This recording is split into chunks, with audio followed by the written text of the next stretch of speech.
Continuando con este tema, habíamos visto ya de que la doctrina de la Trinidad tenía 4 fundamentos. El primero de ellos es de que solamente existe un Dios. Estudiamos las citas bíblicas que amparan esta enseñanza.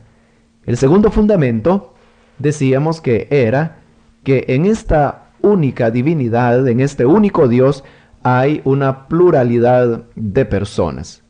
Y precisamente dando las bases bíblicas de este último punto estábamos en nuestra última emisión. Se nos quedaba una porción más del Nuevo Testamento donde aparecen simultáneamente las 3 personas de la Trinidad, donde podemos notar que las 3 reciben adoración divina y por otra parte que hay diferencia entre ellas. Esta porción se encuentra en el libro de Apocalipsis capítulo 4.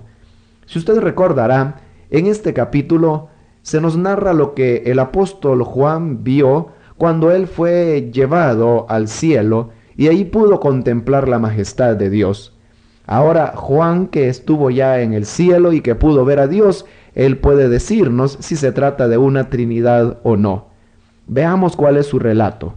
En primer lugar, en el capítulo 4 y versículo 5, él dice que vio un trono del cual salían relámpagos y truenos y voces, y delante del trono ardían 7 lámparas de fuego, las cuales son los 7 espíritus de Dios.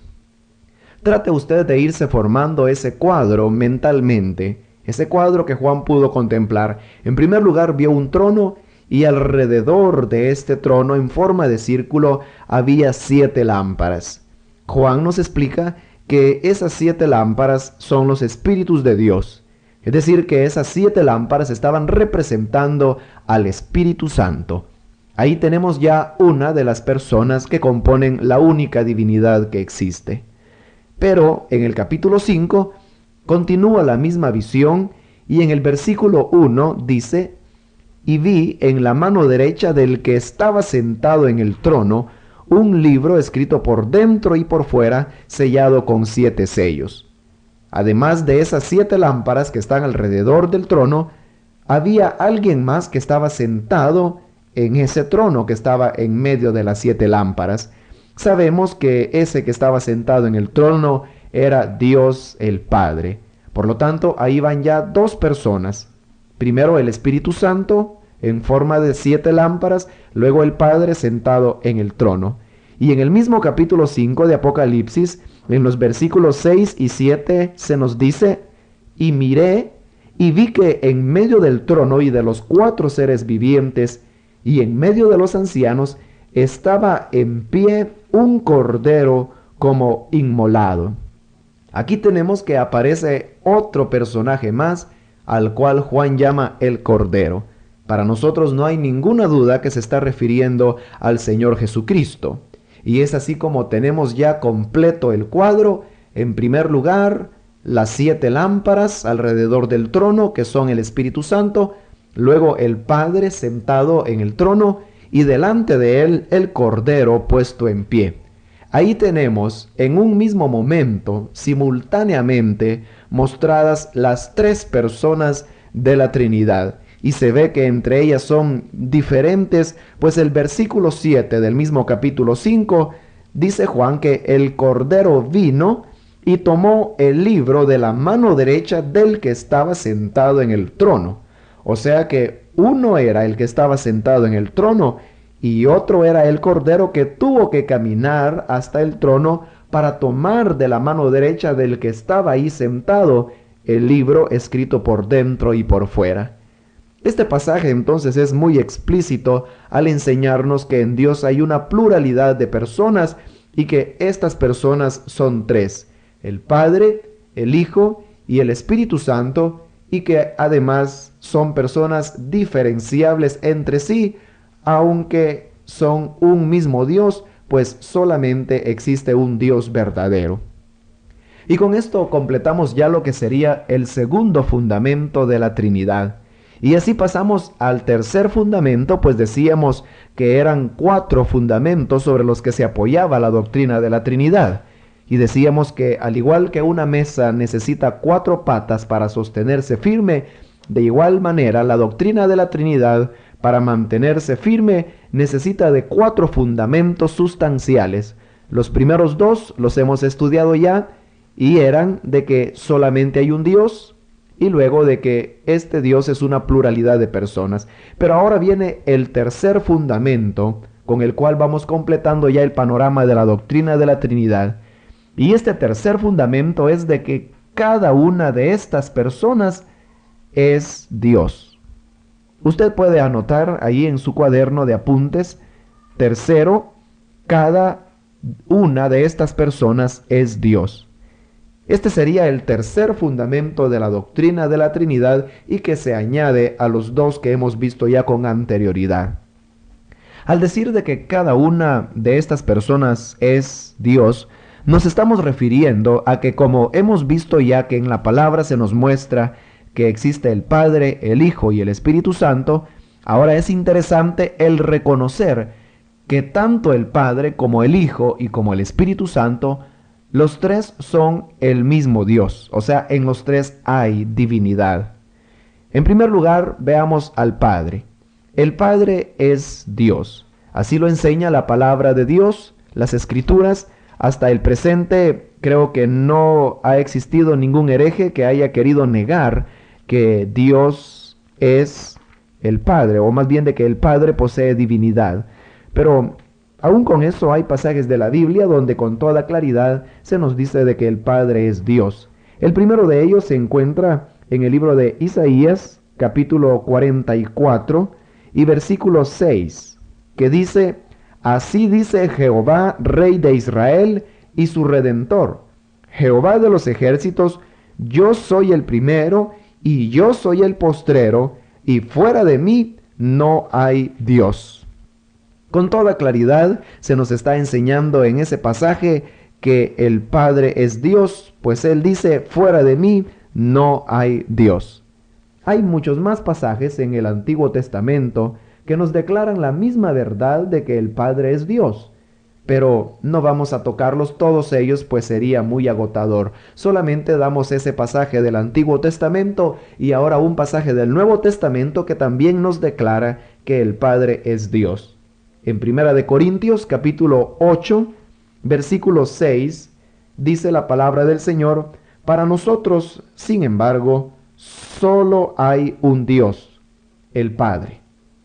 Creo que es una porción breve pero muy explícita, donde se nos enseña que el Padre es Dios. Por lo tanto, esto viene a ser ya la primera parte de este tercer fundamento, pues decíamos que este tercer fundamento asegura que cada una de estas personas es Dios, y hemos visto ya de que el Padre es Dios. Ahora, con respecto al Hijo, también hay muchos pasajes de la Biblia que nos declaran que Jesús es Dios. Uno de esos pasajes es el que encontramos en la carta del apóstol Pablo a los Romanos en el capítulo 9. Romanos 9, versículo 5, dice: de quiénes son los patriarcas y de los cuales, según la carne, vino Cristo, el cual es Dios sobre todas las cosas, bendito por los siglos. Amén. Es un versículo sumamente claro, donde dice que Cristo es Dios sobre todas las cosas. Por lo tanto, ahí se nos está declarando que Jesús es Dios. Otro pasaje más que nos habla sobre el mismo punto es el que encontramos en la carta a los Hebreos, capítulo 1 y versículo 8, donde dice: mas del Hijo dice: tu trono, oh Dios, por el siglo del siglo, cetro de equidad es el cetro de tu reino. Aquí el Padre habla del Hijo diciendo: tu trono, oh Dios. Por lo tanto, si el mismo Padre llama a su Hijo Dios, no nos puede quedar duda alguna de que Jesús ciertamente es Dios. Hay también otros pasajes de la Escritura que nos enseña la misma verdad acerca de que Jesús es Dios. Pues hemos visto ya de que el Padre es Dios y ahora estamos viendo de que también el Señor Jesucristo es Dios. En la primera carta de Juan, capítulo 5 y versículo 20, dice así: Pero sabemos que el Hijo de Dios ha venido y nos ha dado entendimiento para conocer al que es verdadero, y estamos en el verdadero, en su Hijo Jesucristo. Este es el verdadero Dios y la vida eterna. Creo que más claro no puede estar, pues dice que el Hijo Jesucristo, este es el verdadero Dios. Es una declaración muy obvia, muy explícita, que nos enseña de que Jesús es Dios. Pero además de eso, también hemos dicho que este tercer fundamento nos enseña que el Espíritu Santo también es Dios. Y en la Biblia hay pasajes, por supuesto, que nos corroboran la divinidad del Espíritu Santo. Pasajes que nos enseñan que el Espíritu Santo no es simplemente una fuerza impersonal, sino que es ciertamente una persona divina. Y por ejemplo, en el libro de los Hechos de los Apóstoles, capítulo 5, versículos 3 al 4, dice así: Y dijo Pedro: Ananías, ¿por qué llenó Satanás tu corazón para que mintieses al Espíritu Santo y sustrajeses del precio de la heredad? Reteniéndola no se te quedaba a ti, y vendida no estaba en tu poder. ¿Por qué pusiste esto en tu corazón? No has mentido a los hombres, sino a Dios. Esta porción que acabo de leer es el momento cuando en la iglesia primitiva los creyentes que tenían posesiones estaban vendiéndolas con el objeto de subsanar las necesidades materiales que tenían los hermanos pobres en Jerusalén. Y uno de estos, que se llamaba Ananías, que tenía una heredad, llegó mintiendo delante de Pedro. Pero ahora notemos que en el versículo 3, Pedro le dice: ¿por qué llenó Satanás tu corazón para que mintieses al Espíritu Santo? Fíjese bien, para que mintieses al Espíritu Santo. Y luego en el versículo 4 le dice: no has mentido a los hombres, sino a Dios. Al juntar ambas expresiones, mentir al Espíritu Santo y luego no has mentido a los hombres, sino a Dios, de una manera indirecta, Pedro estaba confirmando que el Espíritu Santo es Dios. Así que, hermanos, a través de estos pasajes podemos nosotros comprender que el Espíritu Santo también es Dios. Pero hay también otra porción de la Biblia, otros pasajes de la Biblia que nos enseña la misma verdad de que el Espíritu Santo es Dios. Por ejemplo, el apóstol Pedro dice que, hablando acerca de la inspiración de las Escrituras, que los santos hombres de Dios hablaron siendo inspirados por el Espíritu Santo. Eso es lo que dice Pedro, que los que escribieron la Escritura lo hicieron inspirados por el Espíritu Santo. Y en 2 de Timoteo, capítulo 3, versículo 16, el apóstol Pablo dice que toda la Escritura es inspirada por Dios. Por lo tanto, al juntar ambos pasajes, que Pedro dice de que la Escritura es inspirada por el Espíritu Santo, y luego que Pablo dice que es inspirada por Dios, llegamos a la conclusión de que el Espíritu Santo es Dios. Así que, hermanos, no nos puede quedar ninguna duda de que cada una de estas tres personas que conforman la Trinidad es Dios. El Padre es Dios, según los versículos que hemos visto. El Hijo también es Dios y el Espíritu Santo también es Dios. Ahora, debemos aclarar que cada una de estas personas es el mismo Dios. No estamos diciendo de que el Padre es un Dios, que el Hijo es otro Dios y que el Espíritu Santo es un tercer Dios, de ninguna manera. Eso sería caer en un politeísmo. Lo que la doctrina de la Trinidad enseña es de que cada una de estas personas es el mismo Dios, aunque sus personalidades son diferenciables, como lo hemos estudiado ya en algunos pasajes. Y es así como llegamos al cuarto fundamento de la doctrina de la Trinidad, y es aquel que nos enseña que estas personas son distintas entre sí. Puede usted anotar en el cuaderno que usted tiene allí de doctrinas bíblicas, el cuarto fundamento es que estas personas son distintas entre sí. Ese sería ya el cuarto fundamento con el cual queda completa la doctrina de la Trinidad. Ahora, en la Biblia hay abundantes pasajes que nos enseñan de que hay diferencia entre las personas de la Trinidad. Y aquí es donde se hace necesario, hermanos, hacer alusión a ciertas enseñanzas heréticas que dicen que, por ejemplo, Jesús es el Padre, o que dicen que el Espíritu Santo es el mismo Jesús. Estoy seguro que usted ha oído hablar acerca de estas doctrinas. Hay ciertas sectas, principalmente aquellas que bautizan en el nombre de Jesús, que ellos tienen una idea muy errada acerca de Dios. Pues ellos dicen de que solamente existe un Dios, y en eso tienen la razón. Pero el problema es de que ellos dicen de que Dios es Jesús, y que el Padre no es nada más que otro nombre más que para el mismo Jesús. Y también dicen que el Espíritu Santo no es nada más que otro nombre para la misma persona de Jesús. Por lo tanto, ellos hacen una tremenda confusión al decir de que solamente hay una personalidad, la cual es Jesús, y así niegan la personalidad del Padre y del Espíritu Santo, atribuyéndola como que si se tratase solamente de otros nombres más para la misma persona de Jesús.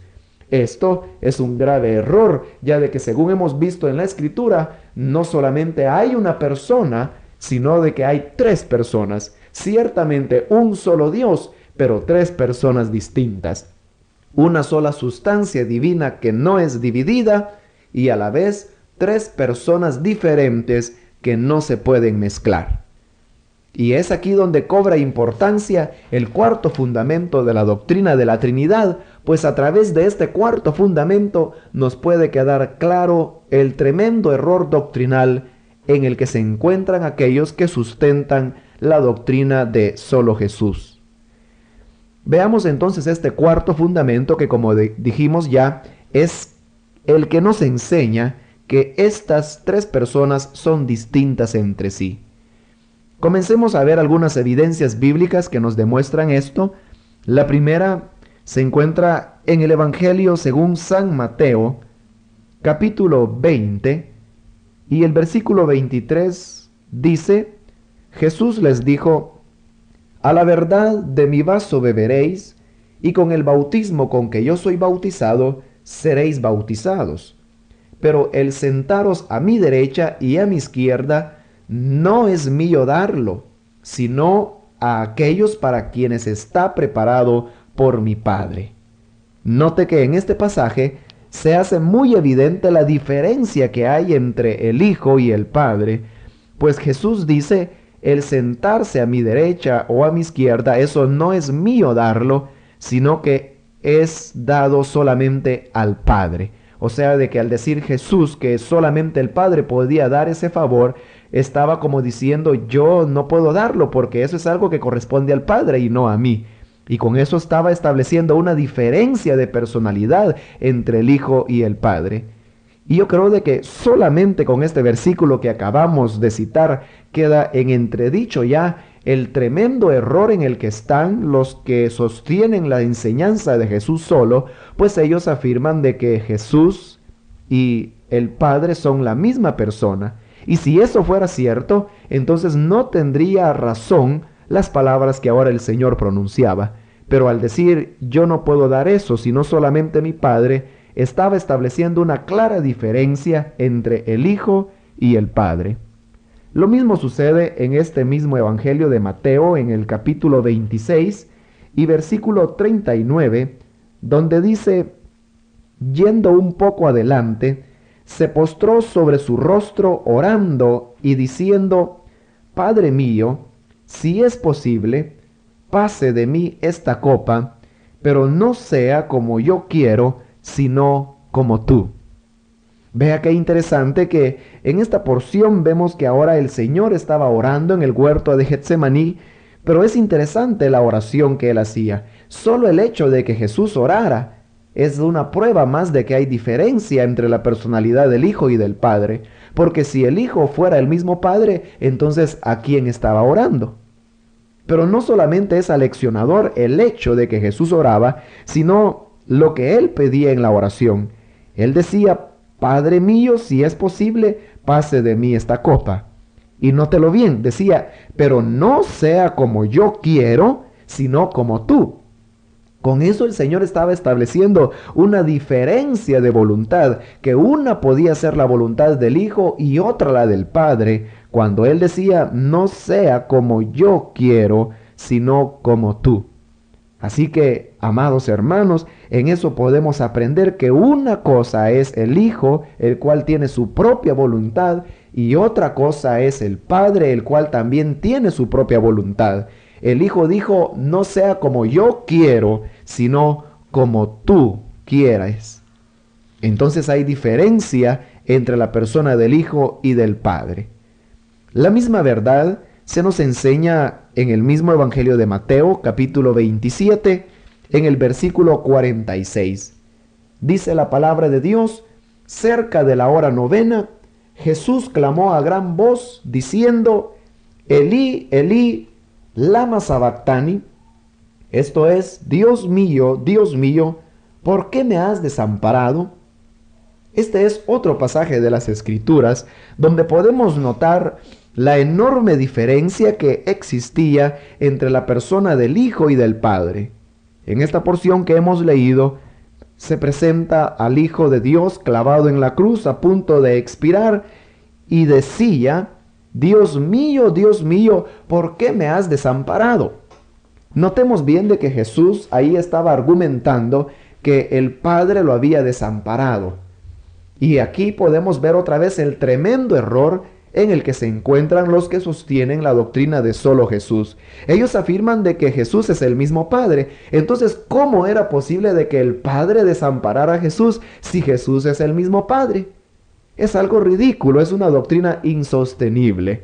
Y el mismo hecho de que Jesús dijera, ¿por qué me has desamparado?, nos muestra de que el Padre era una persona diferente al Hijo y que podía apartarse de él y podía desampararlo, tal como el Señor lo estaba diciendo. Y una cosa más importante aún es de que esta destitución que ahora Jesús estaba sufriendo del Padre era precisamente la base de nuestra redención.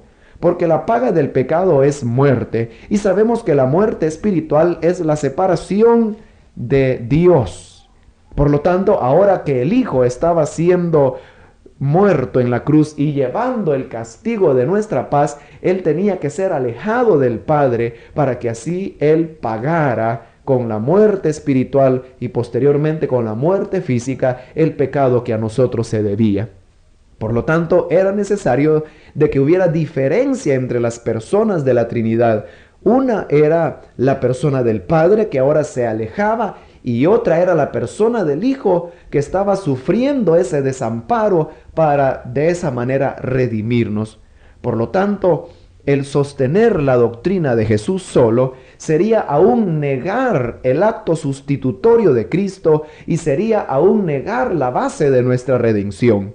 Pero al enseñar y confirmar la doctrina de la Trinidad, podemos nosotros corroborar de que ciertamente la redención fue obrada y esto fue posible porque una persona es el Hijo y otra persona es el Padre. Pasajes como este que acabo de citar y los que mencionamos anteriormente abundan en el Nuevo Testamento. Hemos tocado solamente las porciones que aparecen en el Evangelio de Mateo y todavía hay muchas otras porciones. Por ejemplo, en el Evangelio de Marcos, capítulo 13, encontramos otro pasaje más de la Biblia que nos enseña que las personas de la Trinidad son diferentes entre sí. Marcos 13, versículo 32, dice de la siguiente manera: Pero de aquel día y de la hora nadie sabe, ni aun los ángeles que están en el cielo, ni el Hijo, sino el Padre. Aquí Jesús estaba hablando sobre la venida del Hijo del Hombre, y él dice, de esa hora y de ese día nadie sabe, sino no lo saben los ángeles, ni tampoco el Hijo, sino solamente el Padre. Pero fíjese qué interesante, él dijo, no lo sabe el Hijo, sino solamente el Padre. Por lo tanto, una cosa es el Hijo y otra cosa es el Padre. Porque si Jesús fuera el Padre mismo, como afirman los que sostienen la doctrina de solo Jesús, pues en ese caso, ¿por qué no habría de saberlo el Hijo si fuera el mismo Padre? Pero al decir el Hijo no lo sabe, sino solamente el Padre, estaba estableciendo una clara diferencia entre las personas del Hijo y del Padre. Son dos personas distintas y por lo tanto la enseñanza de Jesús solo y su consecuencia del bautismo en el nombre de Jesús es un absurdo que no puede tener ningún amparo bíblico. El tiempo está llegando ya a su fin y todavía no hemos terminado todas las evidencias bíblicas que nos corroboran este cuarto punto, y es de que estas personas de la Trinidad son diferentes entre sí. Pero ya para concluir, hacemos un resumen. En primer lugar, hemos dicho que la doctrina de la Trinidad no enseña que haya tres dioses, sino solamente uno. Pero la doctrina de la Trinidad tiene cuatro fundamentos. El primero es de que solamente existe un Dios. El segundo, de que en este único Dios hay una pluralidad de personas. El tercer fundamento es de que cada una de estas personas es Dios, como lo hemos estudiado en esta oportunidad. Y el cuarto fundamento que estamos estudiando es de que cada una de estas personas es distinta entre sí. Este cuarto fundamento es el que continuaremos desarrollando en una ocasión posterior. Mientras tanto, agradecemos la amabilidad de su sintonía y esperamos de que estos apuntes que usted está tomando le sean de mucha utilidad y pueda repasarlo juntamente con sus porciones bíblicas posteriormente en su hogar. Le esperamos para nuestra próxima emisión, cuando continuaremos con el tema de la Trinidad de Dios.